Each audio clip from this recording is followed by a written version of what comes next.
Market में बहुत सारी चीज़ें शुगर फ्री अवेलेबल हैं, diet snacks and beverages available हैं। ये कितना हेल्दी या अनहेल्दी है?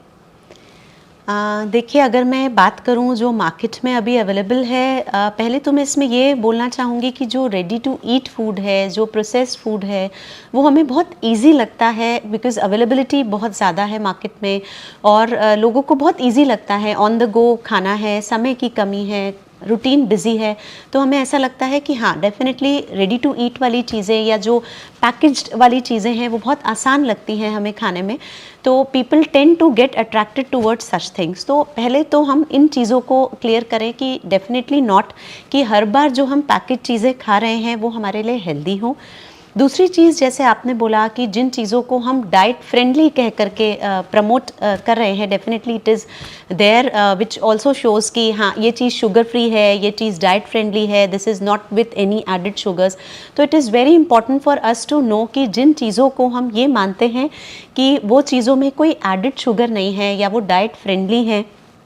हमारे लिए बहुत इम्पॉर्टेंट है कि हम उनके इंग्रेडिएंट्स पढ़ें, हम उनके लेबल पढ़ें और ये जानें कि उसमें और कौन सी चीज़ें एडेड हैं। मैं कैटेगोरिकली कोई एग्जांपल लेके आपको नहीं बताना चाहूँगी, बट हाँ, डेफिनेटली बहुत सारी ऐसी बेकरी रिलेटेड चीज़ें अवेलेबल होती हैं या बहुत सारे ऐसे बिस्किट्स मार्केट में अवेलेबल हैं जो हमें विद ज़ीरो एडेड शुगर कहा जाता है। बट अगर हम उसके इंग्रेडिएंट्स को पढ़ने की कोशिश करें, हम उसके लेबल्स को पढ़ने की कोशिश करें, तो हम ये जानेंगे कि उसमें शुगर तो नहीं एडेड है, बट डेफिनेटली येस, उसमें कहीं ना कहीं रिफाइंड फ्लावर एडेड है, उसमें कहीं ना कहीं ट्रांस फैट्स का वो सोर्स हो जाती हैं या उसमें हाइड्रोजनेटेड फैट्स एडेड हैं जो हमारे ओवरऑल बॉडी के लिए हेल्दी नहीं है।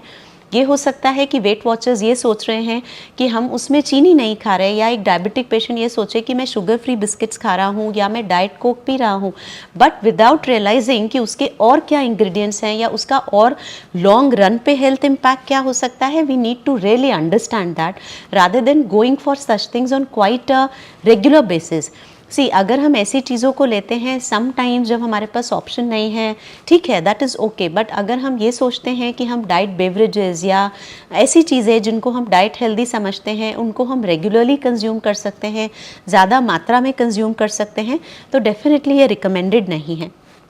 इसमें मैं एक एग्जांपल लेना चाहूँगी।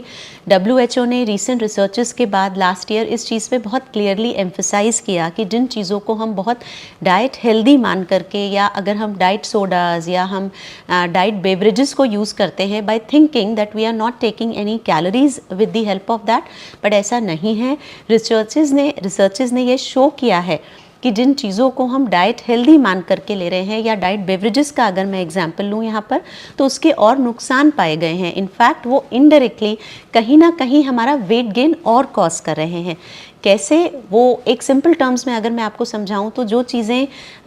मे बी आर्टिफिशियल स्वीटनेस को यूज़ करके बनी हैं या डाइट फ्रेंडली हैं, तो उसका जो स्वीटनेस है वो हमारी नेचुरल स्वीटनेस से या शुगर से कहीं ज़्यादा मीठा है। इसकी वजह से हमारी बॉडी इस आर्टिफिशियल स्वीटनर को या इस so called diet friendly sweetener को जब लेती है, तो हमारे टेस्ट बर्ड्स या हमारा जो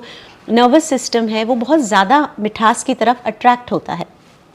as a result of which कुछ हमारी बॉडी में ऐसे हॉर्मोन्स सिक्रीट होते हैं जिसमें एकदम से, एक तो शुगर का गश जो हमारी बॉडी में आता है उसकी वजह से कुछ हॉर्मोन्स का, इंसुलिन का सिक्रीट होना, फिर कुछ ऐसे हॉर्मोन्स होते हैं जो हमारी एपेटाइट को भी कंट्रोल करते हैं, which is again related to हम जो कार्बोहाइड्रेट खा रहे हैं या किस मात्रा में हम शुगर को ले रहे हैं। तो इनडायरेक्टली वो हमारी भूख को, हमारी एपेटाइट को बढ़ा देता है, हमारे इंसुलिन सिक्रीशन को चेंज करता है, जिसकी वजह से हमें ऐसा लगता है कि पहली बात तो साइकोलॉजिकली कि हम डाइट फ्रेंडली खा रहे हैं तो हम ज़्यादा खा सकते हैं, तो हम वहाँ गलत हो जाते हैं, क्योंकि अल्टीमेटली हम कैलोरीज जो लेते हैं डाइट फ्रेंडली स्नैक से, ऐसा नहीं है कि डाइट फ्रेंडली स्नैक में या किसी बिस्किट में या किसी बेकरी आइटम में या किसी डेजर्ट में कैलोरीज नहीं होगा, उसमें कैलोरीज और होगा जो दूसरी चीज़ों से आ रहा होगा, मे बी ऑयल से आ रहा होगा, मे बी मैदा से आ रहा होगा, मे बी किसी और फ्लावर से आ रहा होगा। If not maida then other flour must be there. तो पहली बात तो we think a little liberal कि नहीं, ये डाइट वाली चीज़ है तो मैं एक बिस्किट की जगह 2 बिस्किट खा सकता हूँ, भूख लगी है तो मैं 2 की जगह 4 भी खा सकता हूँ, तो that allows us psychologically to eat more. So indirectly हमारा कैलोरी कंजम्पशन बढ़ा। सेकेंडली जो मैंने आपको समझाया कि हाँ, डेफिनेटली हार्मोनल चेंजेस होते हैं, केमिकल चेंजेस होते हैं बॉडी में, जिसकी वजह से again we tend to eat more. So it is एक बेसिक इंस्टिंक्ट हमारी चेंज हुई, फिर एक हम थोड़ा सा रिलैक्स हो गए कि हाँ डाइट वाली चीज़ है तो maybe we tend to eat more and then we tend to overeat. कहीं ना कहीं वेट गेन हम होगा, हमारा वेट गेन भी होगा, हम अनहेल्दी फैट्स को भी लेके जाएंगे, हम हाइड्रोजनेटेड फैट्स को भी अपनी बॉडी में ले जाएंगे। और कहीं ना कहीं it is not only about weight gain, it is also about our overall health, it is also about the inflammatory reactions which occurs inside the body. क्योंकि कहीं ना कहीं ये प्रोसेस फूड को खाने से, ये पैकेज फूड को खाने से कहीं ना कहीं हम इन्फ्लेमेशन को भी अपनी बॉडी में ट्रिगर करते हैं। और जो हमारी बहुत सारी रिसर्चेस ने शो किया है कि अगर हम डायबिटीज़ की बात करें या मेटाबॉलिक डिसऑर्डर्स की बात करें, वो कहीं ना कहीं हमारी बॉडी में आने वाली इन्फ्लेमेशन से लिंक्ड है। टाइप 2 डायबिटीज़ जो पहले से काफ़ी ज़्यादा हमारे इंडिया में जिसका प्रेवलेंस देखा गया है, कहीं ना कहीं उसको इस प्रोसेस फूड से, इस डाइट फूड से, इस डाइट बेवरेजेस से लिंक किया जा रहा है। तो इस केस में मैं यही कहूँगी कि मॉडरेशन इज़ द की। अगर कभी कोई इमरजेंसी है, हम ऑन द गो खाना चाहते हैं, लिमिटेड अमाउंट में खाते हैं, बट हमारी डिपेंडेंसी इन चीज़ों पर ये सोच करके कि ये हमारे लिए बहुत हेल्दी हैं, नहीं होनी चाहिए। हमारा देसी खाना, हमारा भारतीय खाना, हमारा इंडियन खाना, हमारे इंडियन स्नैक्स बेस्ट हैं खाने के लिए। वो आप घर पे किसी भी आप खाने का एग्जाम्पल ले लें जो बेक्ड हो,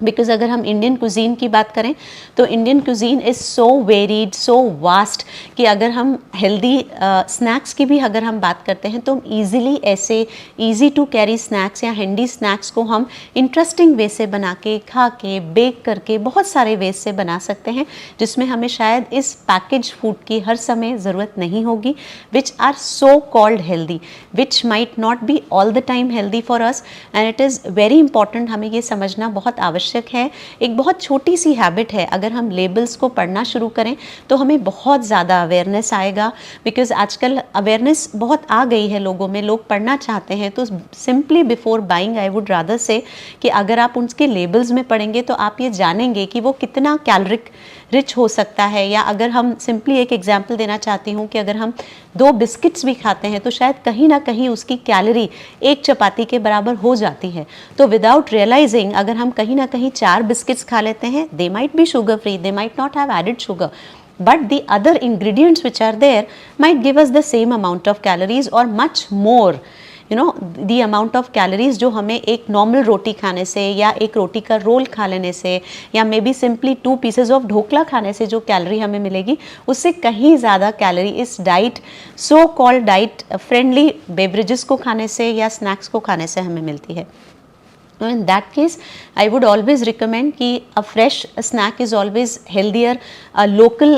thing is always healthier, a fruit is always better to munch whenever we are hungry, it is always better thing to carry, it is always handy, rather than going for such things which are packaged, processed and so called diet friendly.